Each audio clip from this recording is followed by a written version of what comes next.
What a mature performance from Orlando Pirates. What a mature performance. You know, the aim of that game was not to go dominate, was not to be the better team. The objective was to get to the semi-final. You know, Pirates of old, some South African teams of old that have gotten to this point in the Champions League and a little bit further have come into these games and, you know, they've tried to control and dominate and be attacking and, you know, still be beautiful. But the presence of mind to understand that, you guys, we've got the one goal.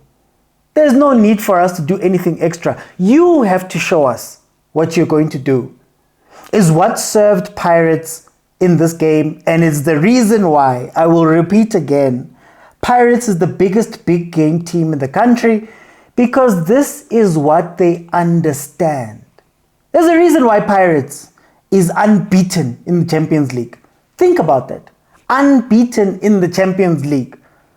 From facing Abu AS FAR, from facing Abu Al Ahly, to facing Abu MC Alger, a team that plays. Pirates has yet to be beaten. And I'm not going to say that Pirates had a great game. Again, the front was not that active. The midfield was hiding a little bit. A lot of that came down to the brilliance of Abu Mbogazi. You know, basically Pirates played a back five, plus chain. But that is what was needed in order to get through this game. MC Algiers, for all of their great play, for all of their dominance, for all of their interplay and all of that stuff, they couldn't find a way past Pirates. They didn't look that dangerous. Now, I know there'll be people who speak about disallowed goals and things like that. But if you're Pirates, why change something that has worked so far? I mentioned Abu Mbogazi. What a fighter, what a find. What a player. We've spoken about how the African game tends to be very physical. And here comes Mbogazi. I'm not going to ask him to play the ball out from the back, even though he's comfortable with the ball at his feet. We saw it in the first leg. He was getting the ball a lot. I'm not going to ask him to be too technical and tactical. I'm going to ask him to fight. And if there's one thing that Pirates backline has done and shown that they're giving, is fight. Ayabayalwa. Now, there are weaknesses. Aerial balls are still a bit of a weakness. Sometimes out wide, the physicality becomes a little bit too much. You know, there's holes. But the lesson for the Champions League and the lesson that we have to learn about African football, better doesn't always win. And the team that gets the result is better. Plenty of teams may have thought this season that they could knock Pirates out. Plenty of teams. Hasn't happened. Plenty of teams may have thought they could have gotten the result and beaten the Pirates up to this point in the Champions League. Hasn't happened. And that is a testament to how Pirates has grown. Okay, so I know I stopped the video a lot, and a lot of you are wondering, why are you asking for money? So I wanted to show you. I asked for money because I want to do more of this. Huh? But the truth of the matter is that it took over an hour in order just to render that shot. And it takes even longer when I'm doing my normal content because, guys, here's the unsung hero of the channel.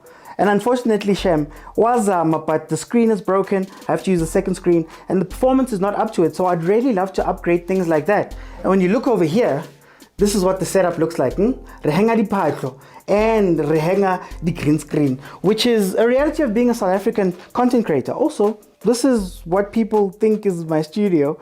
It's actually my house. So if you still don't know that I'm doing all of this from my home, then I don't know. But that is essentially what I want to do. More of these cool things. But I need you guys to please help me out by donating 50 Rand or more into this account. You know, we're fighting for multi-choice. And multi-choice, but there is subscription models all over the place. And I'd love to give the biggest quality while also being able to pay my rent and do things like that. That is where your money is going. And I promise to give you only the best content that I can if you do throw something in. So I just wanted to show you guys what I want to do with your money. I want to take this South African football and fulfill my dream of taking it into the future. But thank you guys so much. Remember, this is the bank account that you deposit into. Get back into the video. What I loved about the game, even though they were a little bit quiet, I loved the fact that every now and then, Pirates was reminding MC Alger that we're here. We could turn it up if we want to.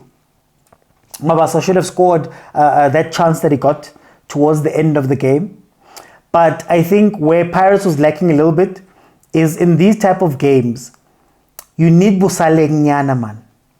You need busaleng, you need buloch, where it's a player who's going to go, you're going to let me go 1v1, I will kill you.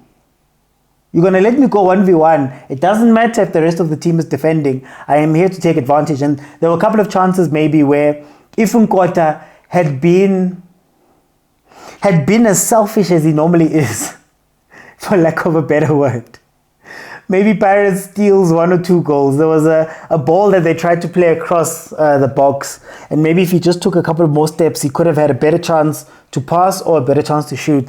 But all in all, I think, look man, that what I am loving from the South African teams that are in these competitions is that they've all realized 3-0 is a score that's too far away. It's 1-0 over 2 legs, and you go home, you go to the next round.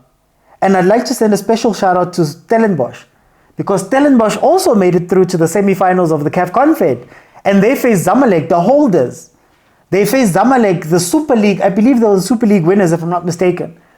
One of the big giants of Egyptian football, and knocked them out. A Stellenbosch that was looking shaky in the group stages.